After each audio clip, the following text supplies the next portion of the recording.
बाप बेटे की रुला देने वाली कहानी। Emotional Hindi story. आनंद एक कॉलेज में छात्र था। उसने एक डीलर के शोरूम में एक सुंदर स्पोर्ट्स कार देखी थी और वो लंबे समय से अपने लिए एक ऐसी ही कार चाहता था। आनंद जानता था कि उसके माता पिता इसे खरीदने के लिए सक्षम है, इसलिए उसने उन्हें बताया कि उसे ये कार अपने ग्रेजुएशन कंप्लीट होने पर गिफ्ट के रूप में दे दे। देखते ही देखते वो दिन भी आ गया और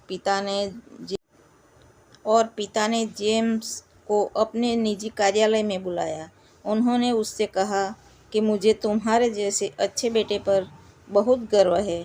उन्होंने उसे बताया कि वह उससे कितना प्यार करता है और उसे एक प्यारा रैपर से लिपटा हुआ उपहार दिया। आनंद उस छोटे से गिफ्ट्स के डिब्बे को देखकर निराश महसूस करने लगा, लेकिन वह जानने के लिए उत्सुक था कि ऐसा क्या था उस बॉक्स में। इसलिए उसने बॉक्स तुरंत खोला और उसमें एक लाल कपड़े से लिपटी भगवद गीता देखी।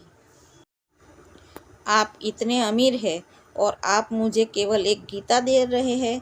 काफ़ी गुस्से से अपने पिता पर वो चिल्लाया और अपनी नाराज़गी और गुस्से के वश में आकर आडम्बर ने न आव देखा न ताव तुरंत घर छोड़ दिया।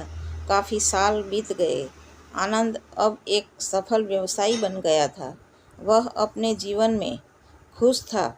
उसकी शादी हो चुकी थी और उसके 2 बच्चे भी थे। उनका परिवार एक सुंदर घर में रहता था, लेकिन उसके पिता के साथ टूटे रिश्तों के कारण उसकी आत्मा अभी भी आहत थी। आनंद अपने पिता का घर छोड़ने के बाद कभी उनसे मिला नहीं था।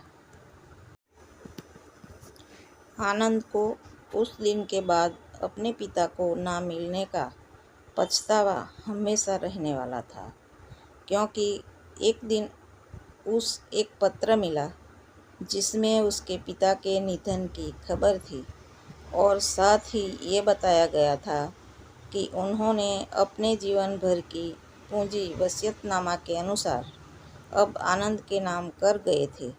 अपने पिता की सारी संपत्ति विरासत में मिली। तब आनंद अपने पिता के घर पहुंचा और कुछ महत्वपूर्ण कागज की तलाश करने लगा और गलती से उसे वही भगवद गीता का उपहार लिपटा हुआ मिला, जिसे देख उसे फिर उसी उदासीनता का एहसास हुआ। उस गीता को उसने अच्छे से देखा तो उस पर अपने पिता की हैंडराइटिंग में कुछ लिखा था। उस पर लिखा था, और आज उसकी ज़िंदगी की सबसे बड़ी गलती के बारे में जानकर उनके पैरों के नीचे से ज़मीन भी खिसक गई। इस दिन आनंद की आंखें और रूह दोनों पछतावे के आंसू रोई।